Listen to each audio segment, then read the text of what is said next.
So welcome everybody who's online currently and to our speaker, Professor Farish Noor.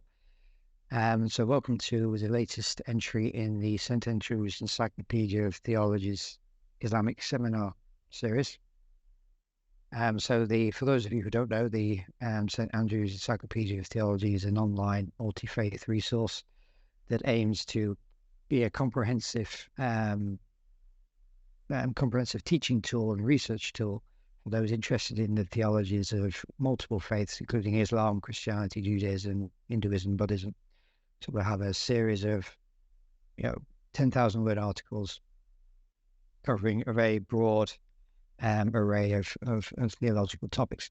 And to promote what we're doing here in St. Andrews, we are inviting speakers from around the world to talk on a variety of theological topics related to Islam in this seminar series. So I'm Alexander Wayne, for those of you who don't know me, and I'm the editor of the Islam section of the St. Andrews Encyclopedia of Theology. And I'm very pleased to introduce you today to Professor Farish Noor, who is currently a visiting professor at the Frederick Alexander University in Germany. But the rest of the time, he's professor at the School of History, or the Department of History at University of Malaya in Kuala Lumpur. Before that, you were in Singapore, I think, Professor, weren't you? At the Raj Ratnam School of International Relations, or whatever it is, International Studies. But at the moment, he's in the School of History, which is just around the corner from where I used to work at the International Institute of Advanced Islamic Studies in Petaling Jaya. So it's nice to meet a kind of colleague, as it were, a close relation in some sense, I suppose.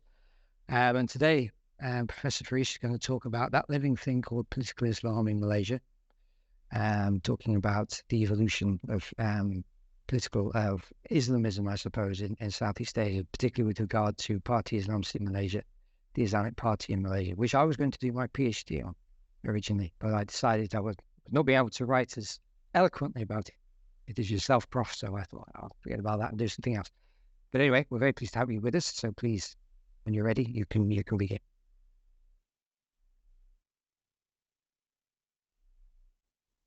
Thank you very much, Alex, and thank you, Anna, as well. I'm very happy to be here with you. As Alex mentioned earlier, I'll be talking primarily about the Pan-Malaysian Islamic Party, PAS, which is, I think, one of the most interesting political parties on the political landscape in Malaysia today, and perhaps one of the most interesting political parties in Southeast Asia in general. However, having said that, I'm fully aware of the fact that perhaps not everyone here is familiar with the political history of Malaysia or the history of political religion or political Islam specifically in Malaysia. And so I'll try not to get too much into details. And if I do get lost in the fine print, please do stop me and let me know.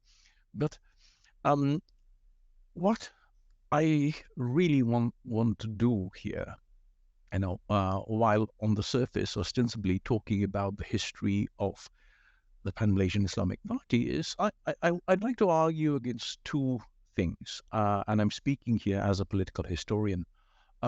Firstly, and this is old hat, by the way, there's nothing terribly original about this, but, I'd like to argue against, linear readings of history, where there is still, I think, a tendency in some quarters to assume that progression of history is a linear process leading us to necessary conclusions, so to speak.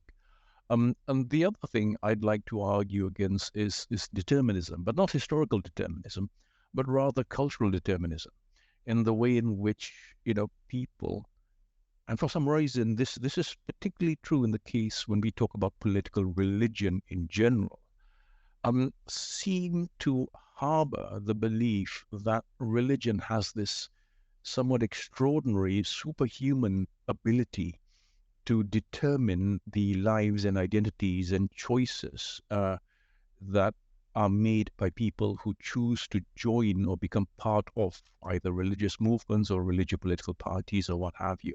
That's very much in keeping with the work that I'm doing right now here at FAU, Frederick Alexander University, because I'm part of the SDAC Elite Masters Program. SDAC, Standards of Decision Making Across Cultures. It's a master's program where we study agency, historical agency, and how choices and decisions are made.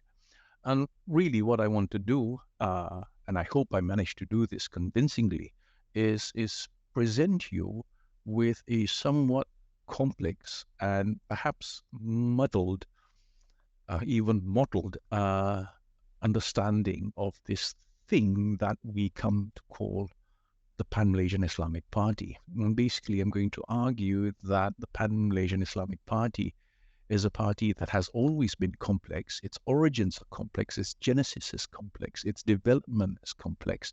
And throughout its historical development, it has been impacted upon not only by the professed religious beliefs of its members, but also by a host of other external variable factors, many of which have nothing whatsoever to do with religion. And so this raises the question, right? Where is the religion in religiopolitics? Which is actually a course that I'm about to teach at FAU. So let me somehow set this in a wider academic context.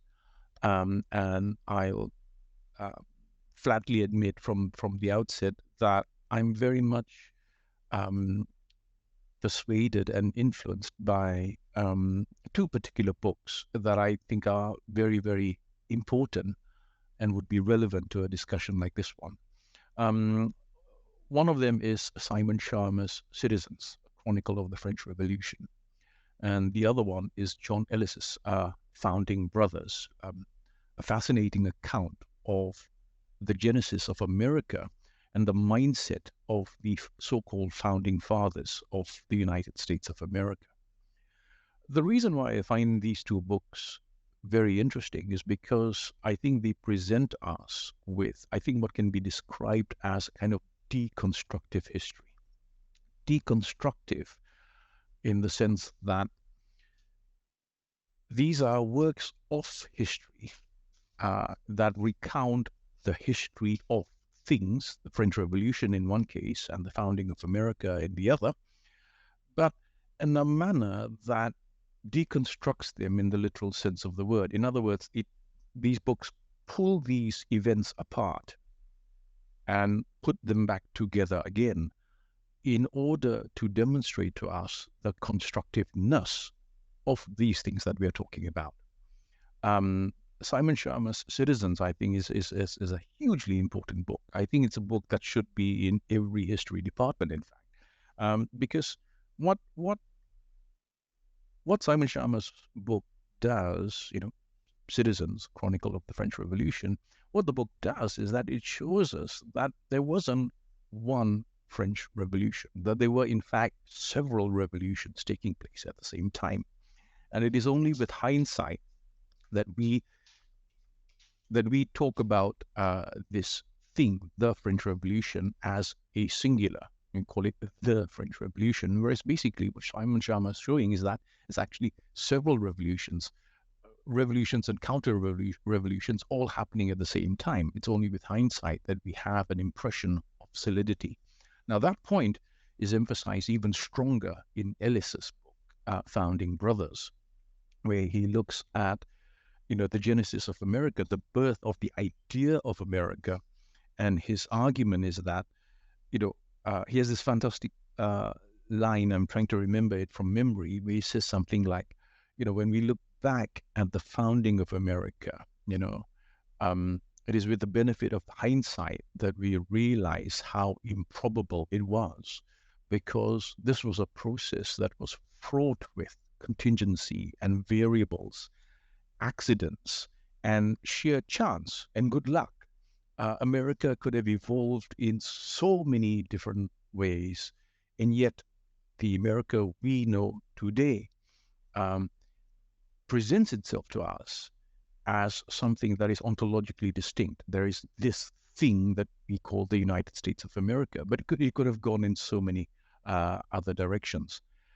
I found these two works very, very instructive in my own work, because I'm now primarily a historian of colonial Southeast Asia, and I look at things apart from colonialism itself, but of course, also Orientalist constructions of the other, and also the emergence of, anti-colonial nationalism that in many cases manifested itself in the form of religio-political movements that eventually evolved to become religio-political parties such as PAS.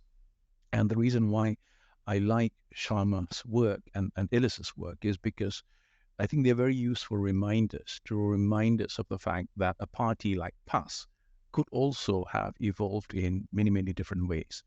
And many, many years ago, almost almost 2 decades ago, I wrote a 2-volume book on the history of the Pan-Malaysian Islamic Party called Islam Embedded.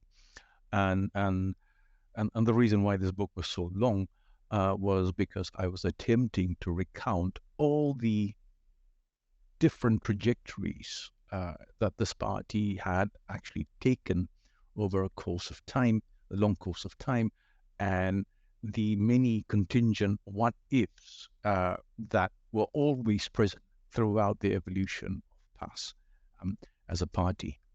So let's talk about the Pan Malaysian Islamic Party now. Well, this is a party that, like I said, is a genuinely interesting party. It's an interesting party, not only because of the positions that it assumes today, but also because of the positions it had assumed in the past. Now, of course, political Islam is not new, nor is it unique to Malaysia. PAS is one of many religious political parties that we have in Southeast Asia. In Malaysia, PAS is not the only Islamic party. There are others, smaller parties. Indonesia, of course, has a wide range of Islamist movements and organizations and parties, and this goes all the way back to the period of Dutch colonial rule, beginning with movements such as the Syarikat Islam and later the Muhammadiyah and the Nahdlatul Ulama. And of course, when we place PAS in the context of global political religion, PAS is there alongside, many other well-known Islamist movements such as the Ikhwan al-Muslimin, the Ikhwan Brotherhood in Egypt, Jordan, and other parts of the Arab world, and the Jamaat Islami of Pakistan, but also India and Bangladesh. And so that's where we locate PAS today. Nor is political Islam a unique phenomenon, because political religion has, I think, made a very visible comeback all over the world. Anyone who's been following, contemporary Indian politics would of course be fully aware of the fact that political Hinduism has been a very powerful force since the 19th century, since the creation of the Arya Samaj in the 19th century, and the works of people like Christophe Jaffrelot. You have very well studied, clearly documented accounts of the evolution of political Hinduism in India. It now has assumed, a global phenomenon, because we know that political Hinduism in India also relies heavily on support, moral support and financial support from the Hindu diaspora worldwide, including in Europe and in North America. There's also the phenomenon of political Buddhism, which again is not a new phenomenon. It goes back, in the case of Southeast Asia, in Burma, for instance, political Buddhism can be dated back to the 1920s, when we began to see the emergence of Buddhist nationalist organizations like the Sayasan movement. And so political Islam for me is not something unique. So I prefer to talk about it in terms of political religion as a broader concept. But now, in the wider constellation of political religion or political Islam, there is this thing that we call the Pan-Malaysian Islamic Party. If I were to recount to you its history, I think the easiest way for me to do this would be to recount the various stages of the development of this party, even before it became a party, by the way. Yeah, it was only in the early 1970s that this movement formally registered itself as a political party. Prior to that, it was called the Islamic Party Organization, Islamic Organization or Islamic Movement, Persatuan Islam se-Malaysia, etc., etc.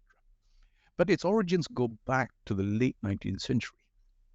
uh, with the emergence of modernist, reformist Muslim thought in British Malaya that was very much plugged into an international network of emerging modernist, reformist Muslim intellectuals worldwide. And of course, this is one of the interesting things about, empire with the capital E, because all empires uh, will would create these communicative structures in order to project imperial power worldwide. And this comes not only in the forms of armies and navies, but also modern modes of communication, the printing press, the telegraph, the newspaper, the magazine, the journal, and what have you, the sort of internet before internet, so to speak. Yeah. And And the interesting thing about the communicative architecture of empire is that it's the same communicative architecture of empire, which is used by empire to project its power. That same communicative architecture is often used by the opponents of empire to undermine empire from within. And so what do we see? We begin to see from the late 19th century onwards the emergence of a nascent, organic, vernacular intellectual class in places like, Singapore, Penang, Malacca, the Strait settlements in the British colonies, that was actually very much informed by events taking place in other parts of the Muslim world that was also colonized. And so from the late 1880s, 1890s onwards, we begin to see the emergence of, the first generation of Muslim activist intellectuals who were basically sharing information, news about what was going on in Turkey, what was going on in Egypt, the new ideas of Rashid Rida, Muhammad Abdul, and Jamaluddin al-Afghani, and what have you, and also sharing them with their counterparts in the neighboring Dutch East Indies, present-day Indonesia, creating a kind of Ben Anderson-like imagined community of intellectuals who shared a common language game, a kind of discourse in the Wittgensteinian sense, where they intuitively understood one another because they were speaking the same language. And the language then was the language of anti-colonialism. So here is where, if we're going to try to pinpoint the beginnings of, the Islamic Party of Malaysia from the late 19th century all the way up to its official launching in 1951, it's this very interesting period where political Islam grows, in if you like, the cradle of anti-colonial nationalism across Southeast Asia. So it's bound out, it's wrapped up in identity politics. And this identity politics is both ethnic and religious at the same time. So by the time we get to the Second World War, and following the decolonization of Britain's, colonies in the East, India, Pakistan, the emergence of Malaya, Burma becoming independent, we already see the emergence of this organic vernacular intellectual class who, at this stage, were very much anchored to the nationalist project. A lot of people don't realize this or may have forgotten this, but the origins of the Malaysian Islamic Party actually lie in a wider, bigger nationalist movement, which is the United Malaysian Nationalist Organization, UMNO, because that's how PAS began. PAS began as the Bureau of Religious Affairs or the Bureau of Islamic Affairs of the UMNO Party.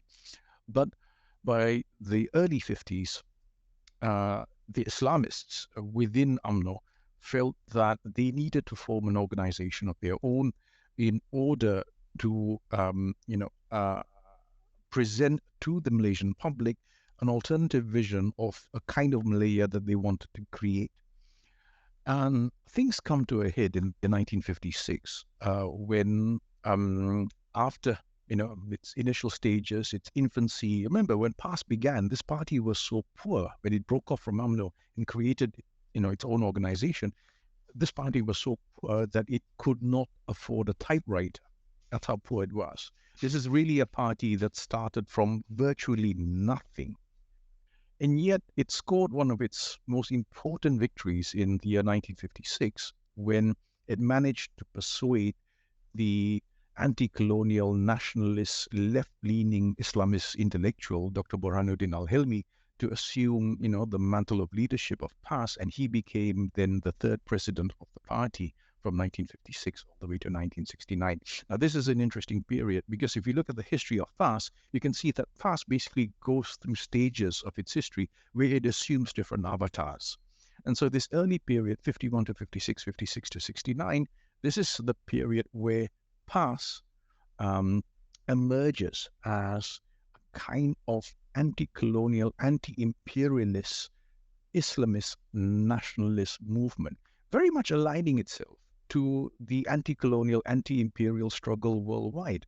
And when I wrote the history of PAS, I was fascinated by this period in particular, because when we read the speeches of PAS's leaders, when you read the materials that they produce, it's extraordinary how this Islamist party was talking about, things like the Vietnam War, was talking about, French imperialism in Indochina. Its heroes were people like Gamal Nasser, who later in the 80s or 70s and 80s would be vilified by Islamists. But in the 50s, Gamal Nasser was seen as the model Muslim leader who would bring, a kind of Islamic modernity into, being.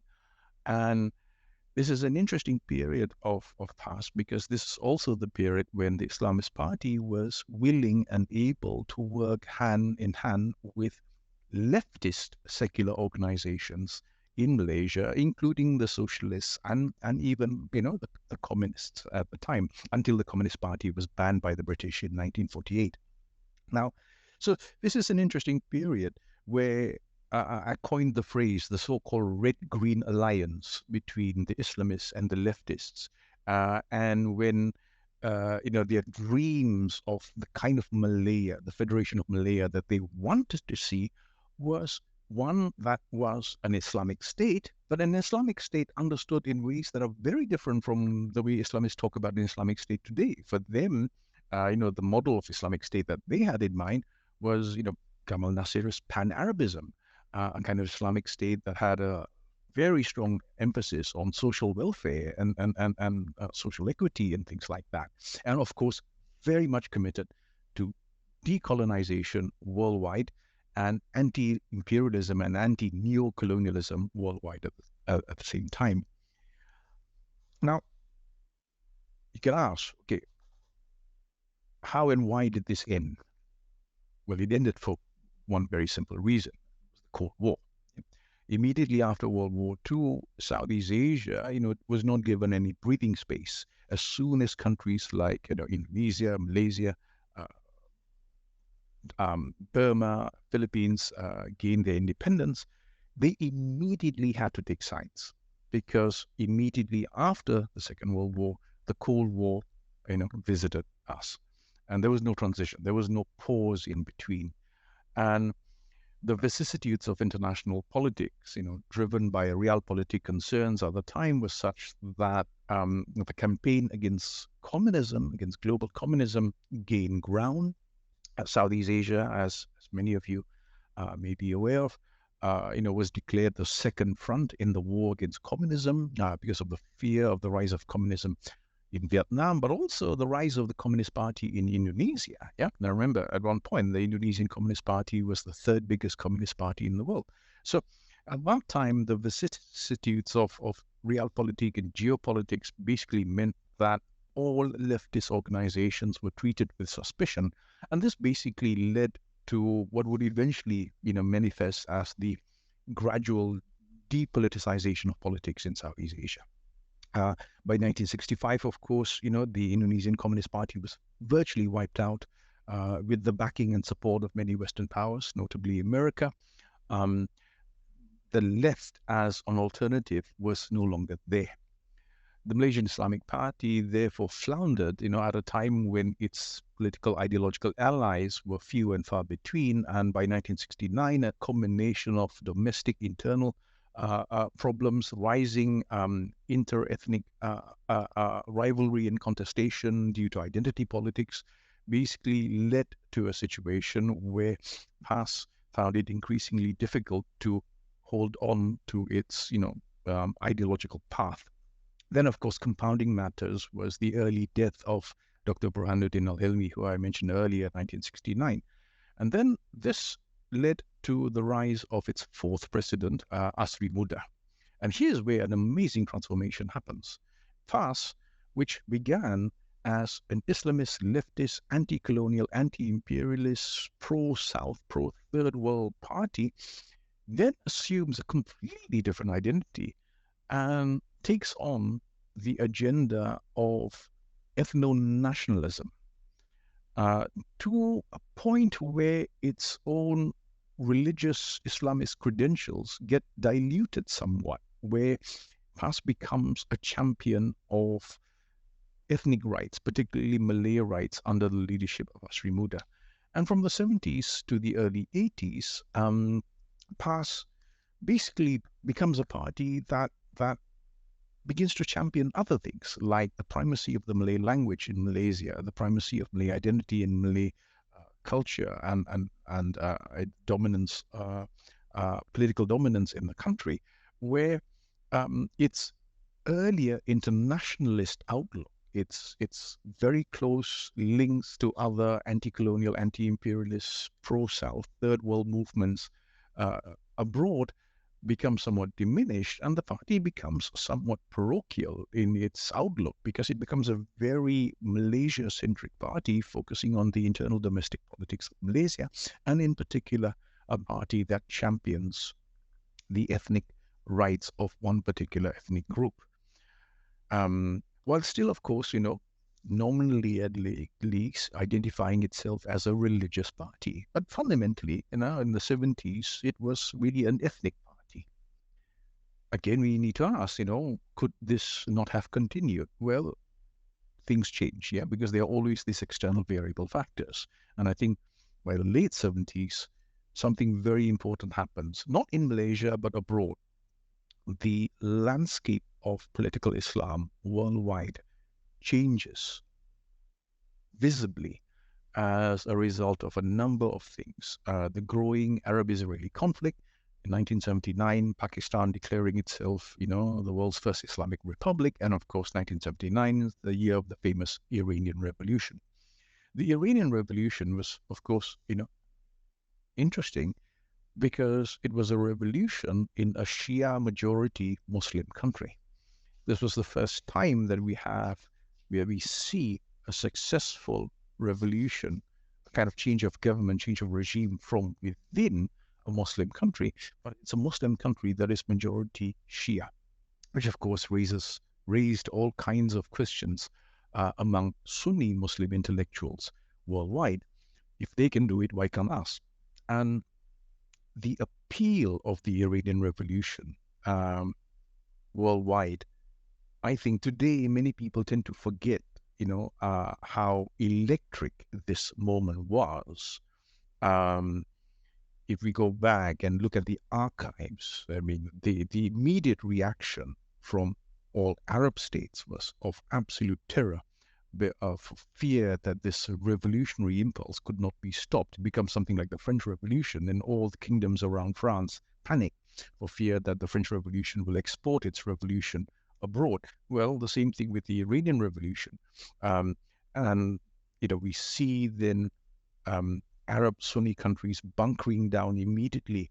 But that's partly because of the appeal of the revolution, in the sense that what the Iranian Revolution did was it provided to the global Muslim community a new vocabulary of politics.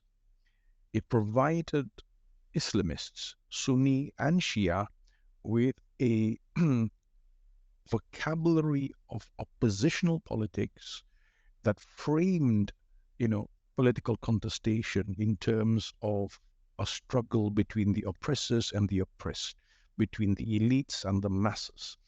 And, though it may seem to have some superficial similarity to the kind of language of Marxism and secular revolutionary politics, it's nonetheless, deeply grounded in the theology and the vocabulary of Islam itself.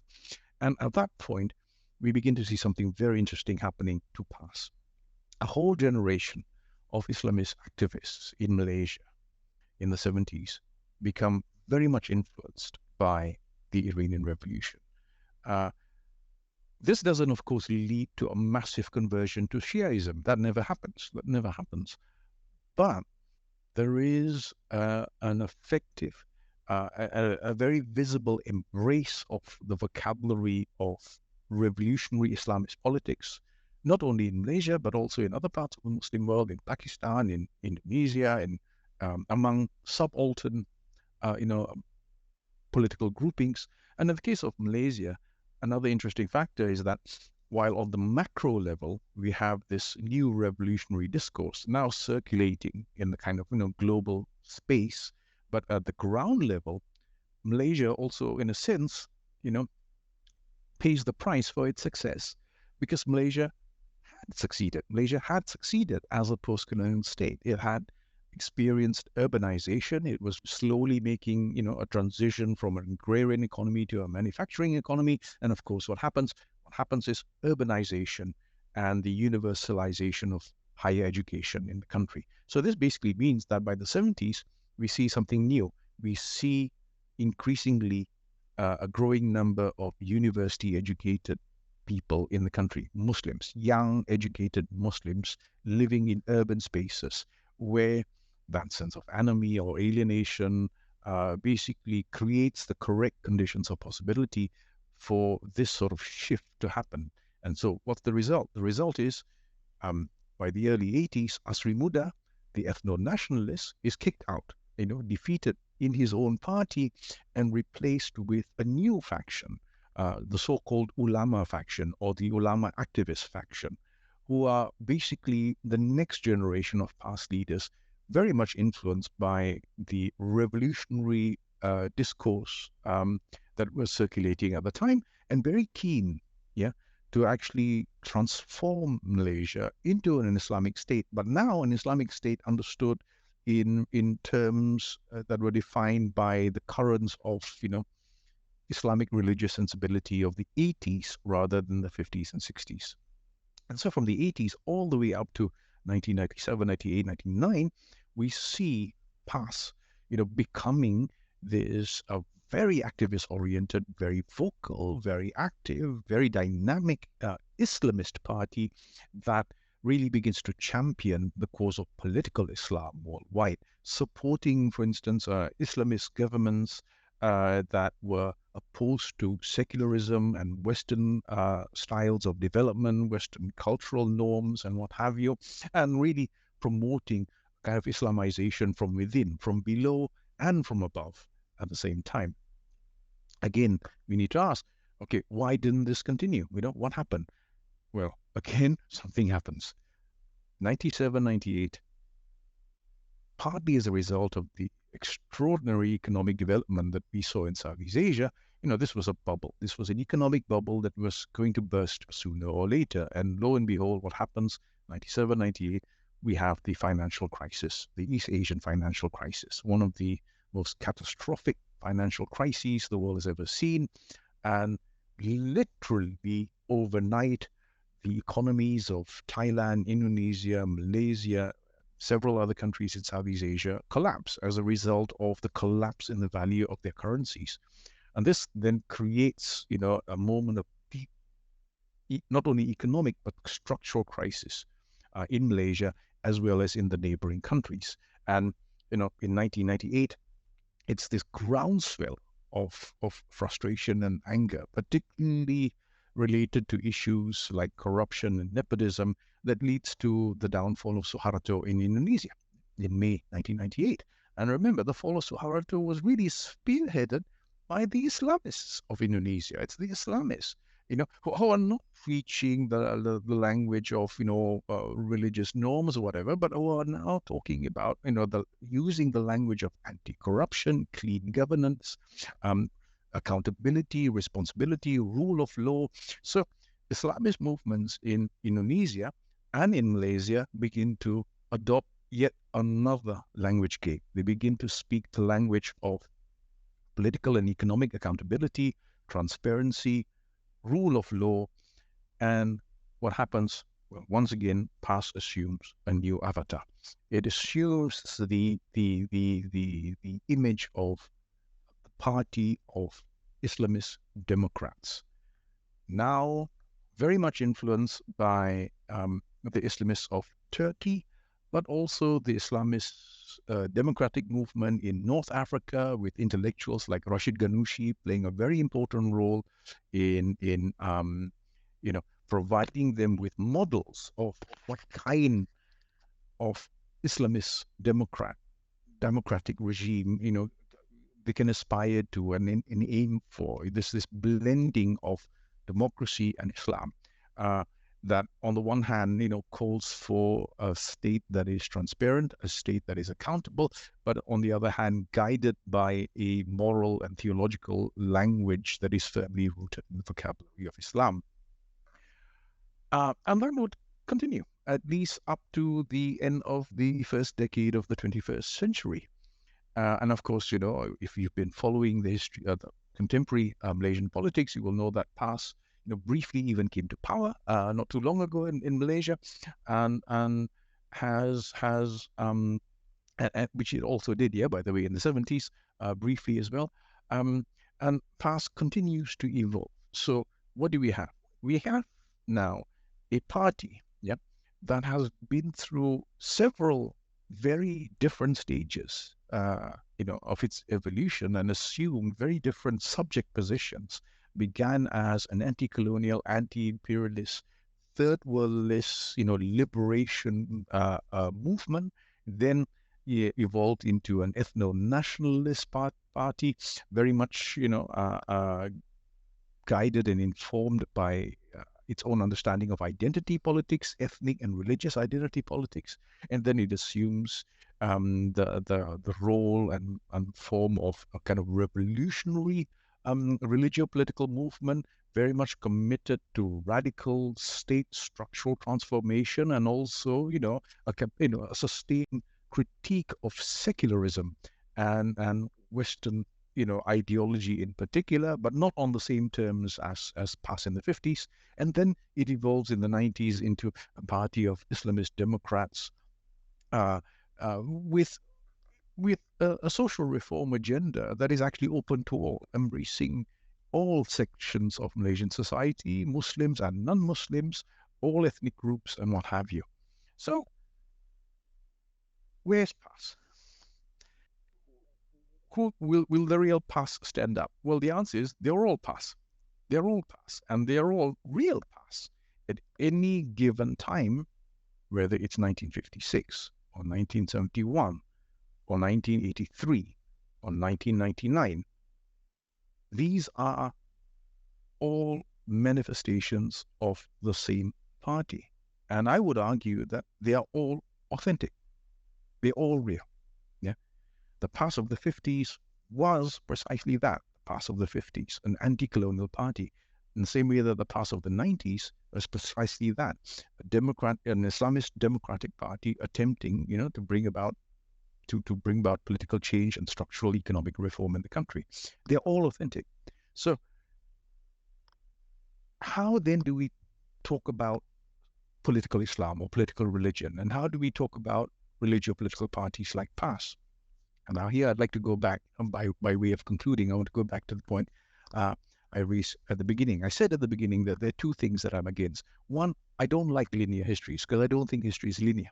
And I think if you look at the historical evolution of PAS, there's never been a straight line. It's been a winding road, up and down, left and right, a few U-turns once in a while, and yet PAS is constantly moving. Yeah, it's constantly moving.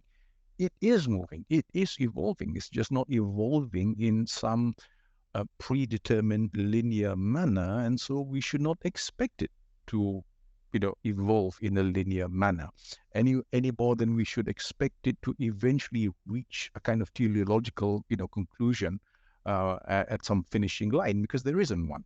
So for me, looking at PAS for me is almost like a microcosm of Malaysia, because Malaysia too, the country that gave birth to PAS, Malaysia too has evolved, and Malaysia's history is equally complex, like the history of Southeast Asia, that is equally complex. So it's normal for PAS to have evolved and assumed all these different identities at different points of time, because that's history. That's how history works. That's how history happens. The other thing that I wanted to argue against was a kind of a reductive determinism, which we get these days. And I think post 9/11, this has been the bugbear of many academics, where there is this somewhat naive and I think completely unfounded understanding of how religion works and how religion is meant to impact on the lives of people. Um, and note, this only happens when we talk about religio-political parties. Yeah, for some reason, this sort of reductive determinist bias is less evident when we talk about secular parties or non-religious parties. I mean, no one would assume that every member of the Labour Party thought alike.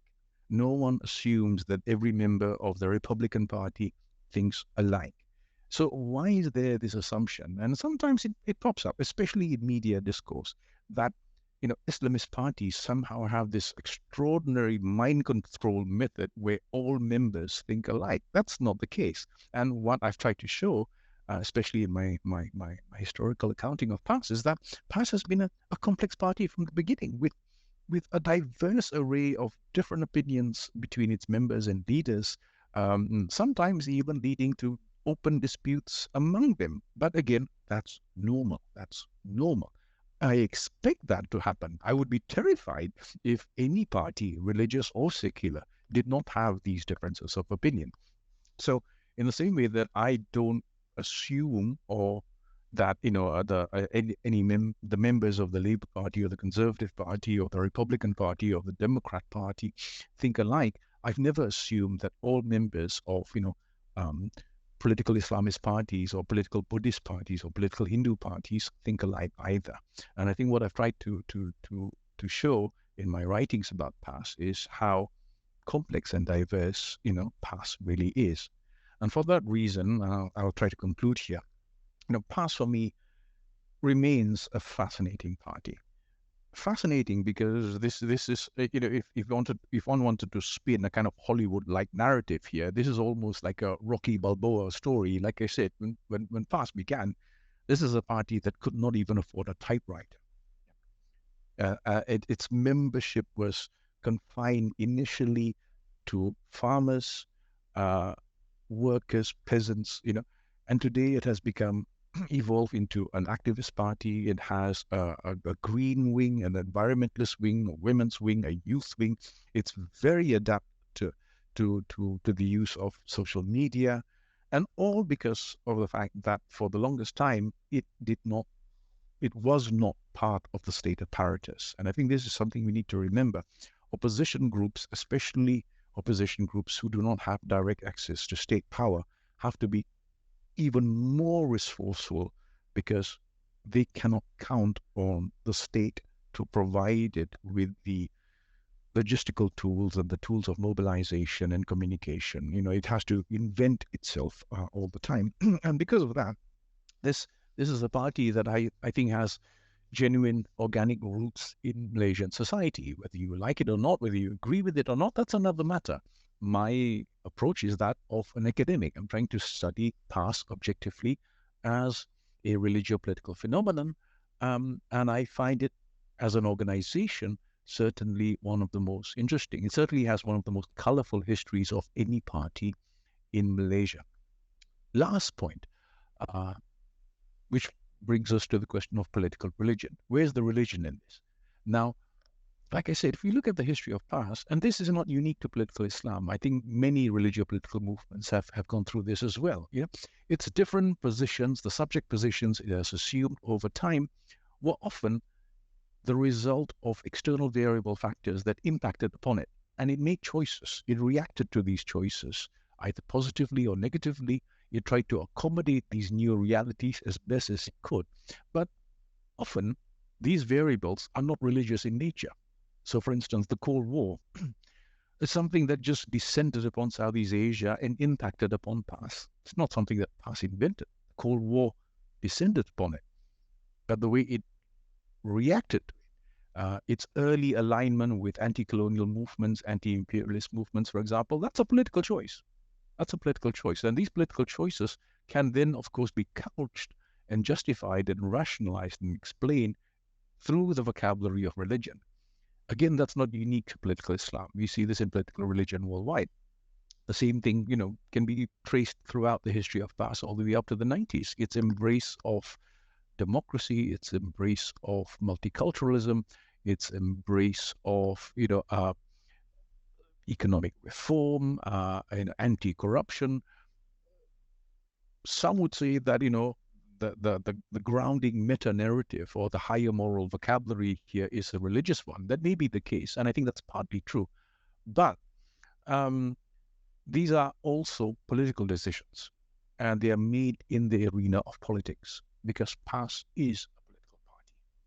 And so, how do we understand a phenomenon like PAS? I think if you're going to understand a political phenomenon like PAS, then we need to understand it for what it is. One, it's not a thing. It's a complexity of drives, institutions, structures, beliefs, vocabularies, all in constant, dynamic, organic, engagement with itself all the time. Two, nor does it have a linear trajectory, and so we should not try to do fortune telling and forecast where PAS will go in 10 years from now. I don't know where it's going to go tomorrow. But what we do know is that often when it has made its choices were affected by external variables beyond its control. And in this sense, it roots it firmly in the realm of political contestation. So on the one hand, yes, religious political movements are religious movements, but they're also political movements. And I think this is why studying the phenomenon of political religion worldwide, and again, in whatever manifestation, political Christianity, political Islam, political Buddhism, political Hinduism, political religion for me is such a fascinating thing because there is not a single analytical tool or methodology that we can use. We have to bring to the table every tool that we have at our disposal. I'm a historian, so of course, I'm partial to historical analysis, but there's also, sociology and anthropology. There is, of course, the sociology and anthropology of religion.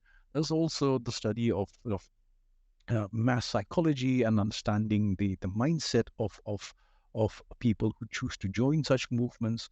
But this also means that the domain of political religion is a rich one, and it's one that's actually worth taking seriously. My only regret is that post 9/11, the almost hegemonic rhetoric of Washington, of the war against terror, I think clouded the vision of many people. It created a climate that was not very conducive to actual serious academic study of political Islam or political religion. So much of what has passed as studies of political religion for me is nothing more than just security studies or attempts to study terrorism or what have you. And I think in these domains, especially in the sort of mediatic representation of political religion, we really see all the things that I mentioned earlier, things that I disagree with.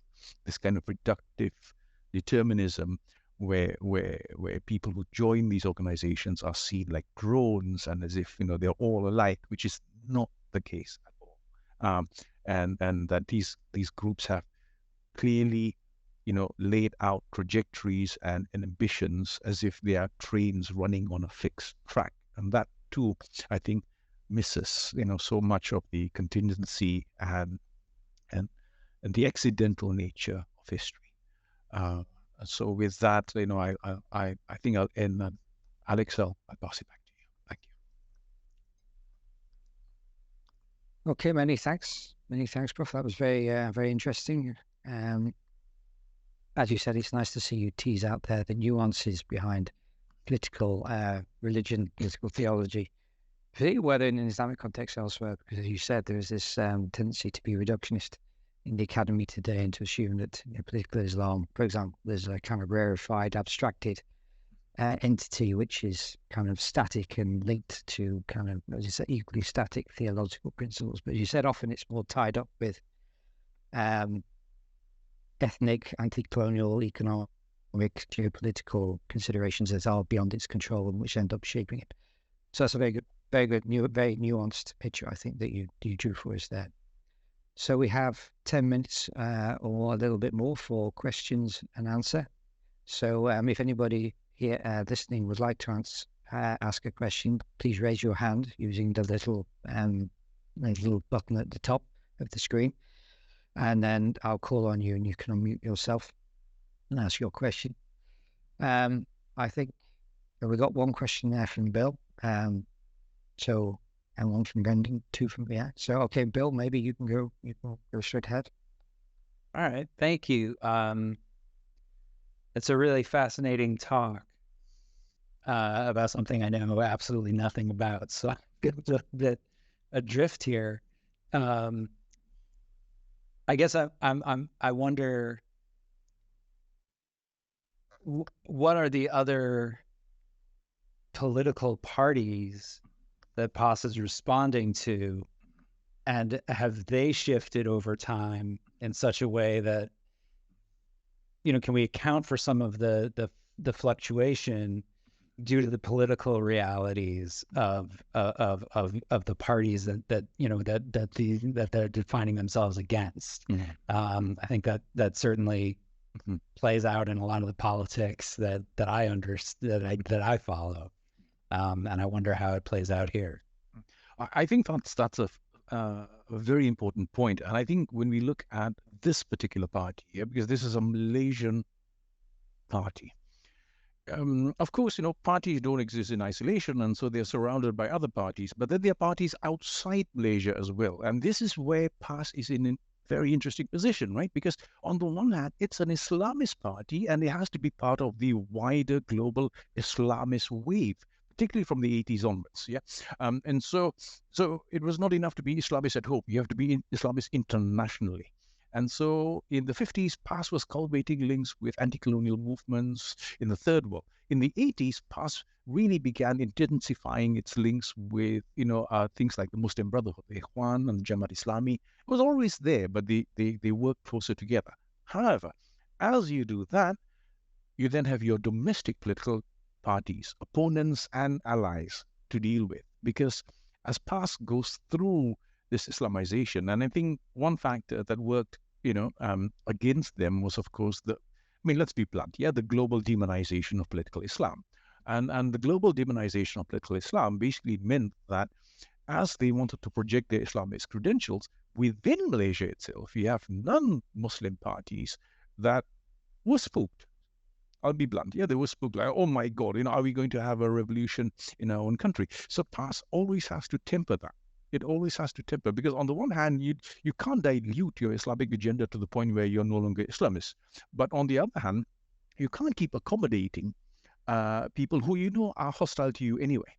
And so this is where, if we're going to chart this, and you know, Bill, your question's interesting, because someone could actually do a chart, you know, a sort of a longitudinal chart when we go over time, right? And it's a sort of chart which you can use for political parties, but also, you know, kids in a playground. You know, who are you friends with today? So this week I'm friend with A and B, but I hate C and D. Next week I'm actually friends with D and C, but I hate A and X or whatever. And so PAS is always changing because of that. But that makes it alive. And that's why this is important. So short answer, basically, it had to contend with both domestic political allies and adversaries, and also international allies and adversaries. And that's why, when I wrote the book on PAS, my intention was to write a 40-page monograph. It ended up being a 600-page book, 2-volume book, because I realized I had to keep adding stuff like this. So I apologize to the forest, for the trees cut down, but I hope I did the subject justice. Right. Oh, and just to add, Bill, political Islamist parties are also, engage either directly or indirectly with other religio-political movements. So, for instance, if you look at Indonesia, let's look at Southeast Asia, right? The rise of political Hinduism has an impact because it has an impact on political Islam in India, which by default then has a spillover impact in Southeast Asia as well. So it's not just the case that, a party like PAS would deal with, say, American hegemony worldwide. It's also dealing with political Buddhism, political Christianity, and political Hinduism, because that also impacts on this. So we have actually these discursive territories. They're not exactly competing, because political Islamic parties don't compete for votes with non-Muslims. But in terms of agenda setting and issue setting, I think there is contestation, and they do inform each other, of course. And as we all know, right? If you look at the tone and tenor of political Islam from the 60s onwards, the crises in the Middle East definitely has been an almost constant variable that constantly impacts on how they position themselves domestically, regionally, and internationally as well. Thank you. Are there any other questions? Brendan, you had your hand up before. Have you had your question answered already? Well, thank you. It has been answered to some extent, but I could just ask a bit of a follow-up, building on what Bill has just said, and also thanking you for the very engaging talk you've given us. I would ask, what interests do the other parties in Malaysia see themselves as representing, and how does that intersect with the presumably multi-level identities that are available to most Malaysians as Muslims, and as whatever other interests are being represented by other parties? So thank you. Okay. I think that's interesting, because in the context of Malaysia, PAS is the only party that I think, like I said, PAS is not the only Islamist party. There are also a few other much smaller Islamist parties that take political Islam as their political identity. But we do not have, say, a political Christian party or political Hindu party or political Buddhist party in Malaysia. That's unlike in Indonesia, where you actually have Christian parties. You have parties like the Partai Damai Sejahtera, which is a Christian party. But the Partai Damai Sejahtera is not exactly what I would call a political Christian party. It's a party that represents Christian minority interests.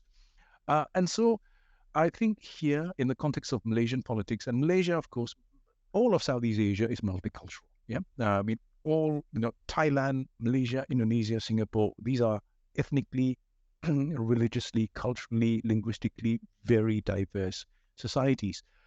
But there has been certainly from the second half of the last century, a shift towards identity-based politics, where often parties may extol, may vocalize,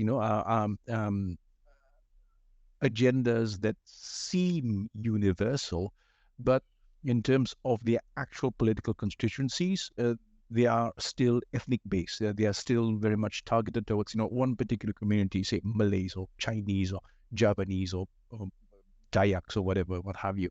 And I think in that respect, again, going back to Bill's question, right, this makes it very complex in Malaysia. It's very layered.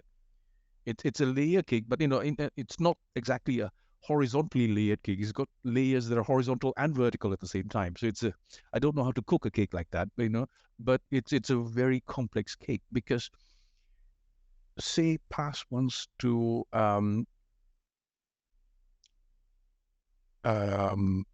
okay, perhaps, it takes a clear, it's always been consistent, a clear stand on things like alcohol, right? So alcohol is haram, and the state should not, promote the sale of alcohol. But then you have other parties that are ostensibly secular, but say, like, hang on, it's the right of non-Muslims or non-Malays to actually consume alcohol if they want to. So then, is the debate a religious one, or is it now one about democracy and human rights? So that makes it very hard, for us to find out at what level is this contestation being fought. But I think all the parties in Malaysia are used to that. And again, like I said, this is not unique to Malaysia. You find this very similar debates in Indonesia as well, because that kind of contestation happens all the time. So we do have this. And I think again, that's why, this is such an interesting phenomenon to study, because there's so many different subject positions that different parties can assume. And because these societies, Malaysian society is a very complex one, it affords the possibility for there to be all kinds of identity-based politics in the country at the same time. Thank you. Are there any other questions? If not, I can ask one while the people are thinking. So, I mean, you said before that you don't want to predict the future of PAS, and I think that's very wise. But I wondered, maybe perhaps if you could say a few words maybe about where PAS sits in the current contemporary Malaysian context, because the country is undergoing changes, right? It's had its first changes in government over the last 5 years or so. We have a new Prime Minister, Anwar Ibrahim, now, which presumably is going to lead to Arbin being more important than it has been in recent years in the political sphere. So how do you see, is PAS in tune with, because it's also lurched towards the right, since 1999 when you started, it's gone towards the right with fearism and all that kind of stuff. Yes. So does this reflect a more conservative Muslim opinion in Malaysia more generally, or is it at odds perhaps with what's going on? I think, Alex, the point you made about the shift to the right, people have been saying the same thing about what's happening in Indonesia as well, right? And if you look at the behavior of parties like the Nahdlatul Ulama, people are saying, Nahdlatul Ulama is moving to the right. But let's remember one thing.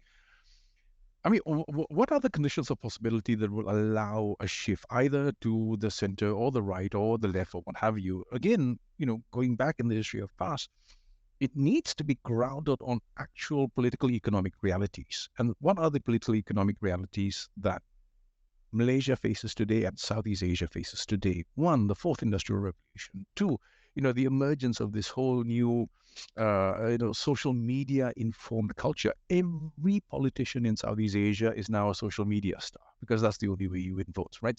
So now we are living in a realm where your religiosity, your ethnic identity, your racial identity, your cultural identity are all demonstrative and performative and commodified.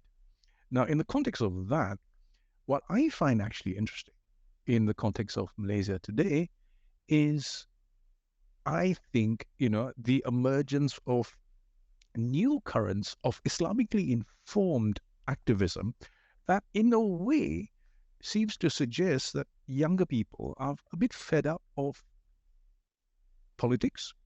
For instance, a lot of young people are moving towards NGOs or activism, related to things like the environment, which are more important for younger people. There's also the emergence of the whole new gig economy, where I mean, let's face it, the millennials, and I'm really truly sorry for the millennials because they're about to inherit a horrible future, because they're looking at, we're looking at pensions crisis, we're looking at Southeast Asia in the next decade where jobs as we understood it are going to be replaced with these gigs instead. And I think in the context of that, the old kind of rhetoric of the 80s just doesn't sell anymore. And that's why, I find Islamic social media very interesting.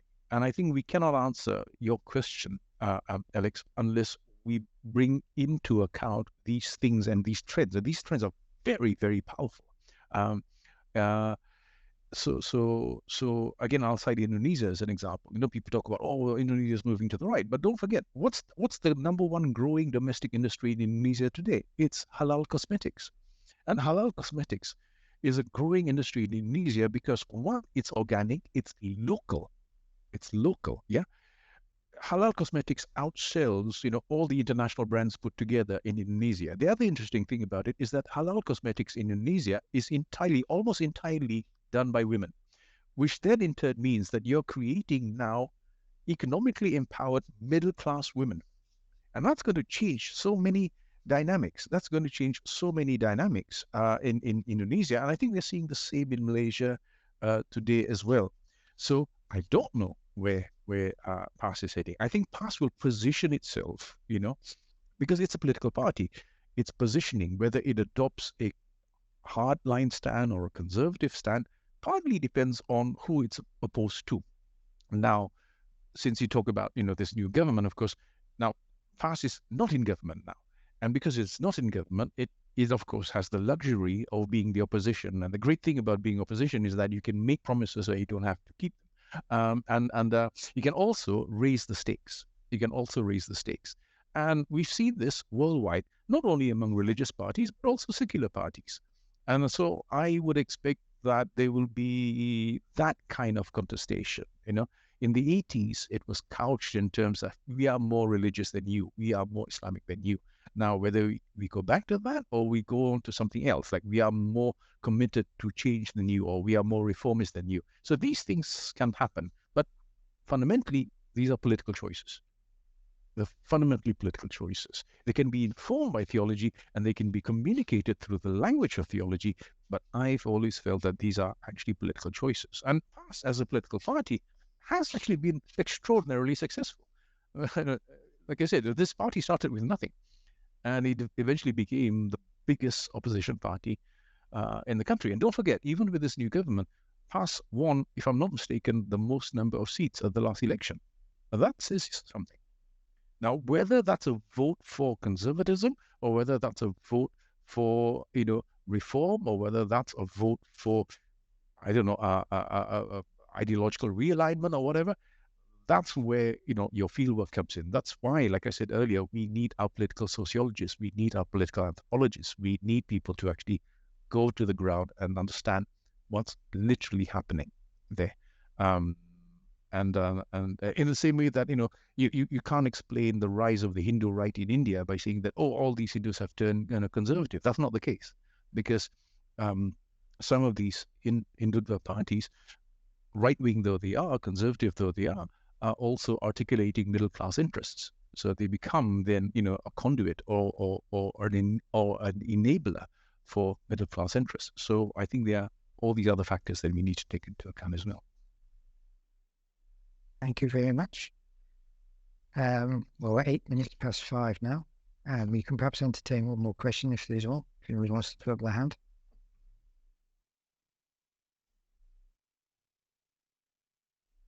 Bill, do you want to ask something else? Well, I guess, yeah, I'd love to find out. You mentioned alcohol and the role of women. I wonder what other religious and theological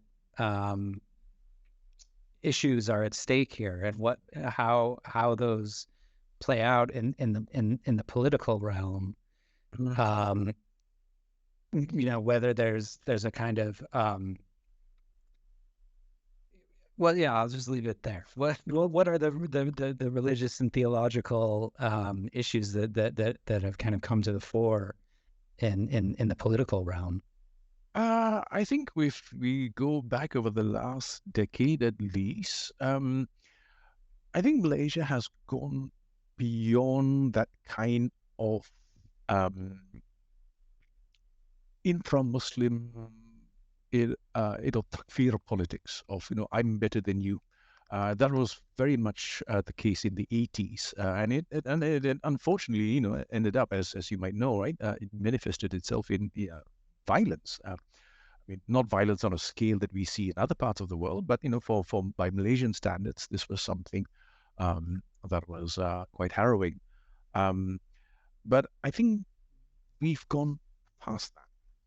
And I think the interesting thing, as Alex mentioned earlier, now we have a new prime minister who himself began as an Islamist. Remember Anwar and his connections with Ambim. So now when you have a situation like that, it's very different. PAS in the 80s was against Mahathir, and Mahathir was seen as the capitalist, capital-driven development model, and this was a clear-cut difference between an Islamist form of politics and capitalist, materialist, worldly politics. So very neat dialectic, black and white. Now, what we have now is interesting because you now have a former Islamist who is still considered an Islamist now as prime minister. So now the contestation is, between, what kind of Islam? An open Islam, a plural Islam, an accommodating Islam, or what have you. Now, it also doesn't mean that PAS necessarily has to take the hard line. It can say that we are even more accommodating than you. I mean, don't forget, yeah, even at the last election, PAS actually has wings and branches, including its non-Muslim PAS supporters club. Going out campaigning for it. And where PAS, and this is something that goes all the way back to the 80s, where PAS was actively trying to court the support of non-Muslims and non-Malays to get them to see that their vision of political Islam was actually something that could potentially benefit the country as a whole. So this is not stupid. You don't stay in politics. You don't remain a party in Malaysia for more than half a century by making stupid decisions. I mean, this party has been able to learn the rules of the Malaysian political game very well. But of course, to go back to Alex's question as well, when you look at the variables that might come, we don't know what these variables will do, because they can impact on us in ways that surprise us. Right now, for instance, the conflict in Ukraine doesn't even register, as an issue in Islamist circles. I'm not just talking about PAS, but and also with the other Islamist groups and movements and NGOs. It's not really a hot issue. But what if we have a conflict between America and China? A conflict between America and China immediately brings global geopolitics to our doorstep. And don't forget that we have a sizable and visible Chinese minority in Malaysia. So things like that, we don't know how something like this can actually impact on us. But the potential for it to actually throw in variables, unexpected variables, I think is always going to be there. Which is why, studying Southeast Asia is a 24-hour job, because, what happens in Malaysia, Indonesia, Thailand, Philippines, Singapore, we are a region that's very much exposed to these external variables. And it's actually very interesting. You can have one external variable, and yet its impact on Thailand, Malaysia, Indonesia, Singapore is very different because of our local context, right? So in that sense, I think, I think we have gone beyond that kind of, intra-Muslim, I'm holier than thou sort of politics in the 80s. But what kind of issues that pop up in the near future, I think we need to keep our eyes open for all kinds of variables. And these include things like social media. Social media is now seen as an issue. People are discussing social media, not only because of the quote-unquote Western influence, but also because, in some Islamist NGOs, for example, are very concerned about the commodification of religious identity, because now you have people who are literally becoming, religious influencers and selling a kind of religious lifestyle. And some activists and some intellectuals think that, this is really what's really happening is the secularization of Islam and the commodification of religion. And that can become an issue too. So it all depends on the right conditions. Normally elections are a good time, when you want to throw in an issue or two. But, I don't know when our next election will be. We've just had one. So, it'll be, interesting to see what happens over the next few years. But certainly we have far more variables today than we've ever had. And I think this is not a Malaysian thing. This is worldwide. 30, 40 years ago, you wouldn't be talking about social media in the UK either. Yeah. But now, it's now become part of our lives and we have to deal with it. Okay. Thank you very much. I think it's almost 5:15, so I think we'll have to draw to a close. Exactly on time. Exactly on time, yes. So I'd like to thank you again, Prof. Terima kasih banyak for a very fascinating, for a very fascinating talk that I'm sure we've all learned a lot from. Thank you everyone as well for attending and for the listening and sticking out throughout the whole talk. So thank you again, Prof. Good evening. All the best. Take care. I'm amazed that anyone could stand 45 minutes of contingency. So take care. All the best. God bless. Bye-bye. Bye. Thank you. Goodbye. Goodbye.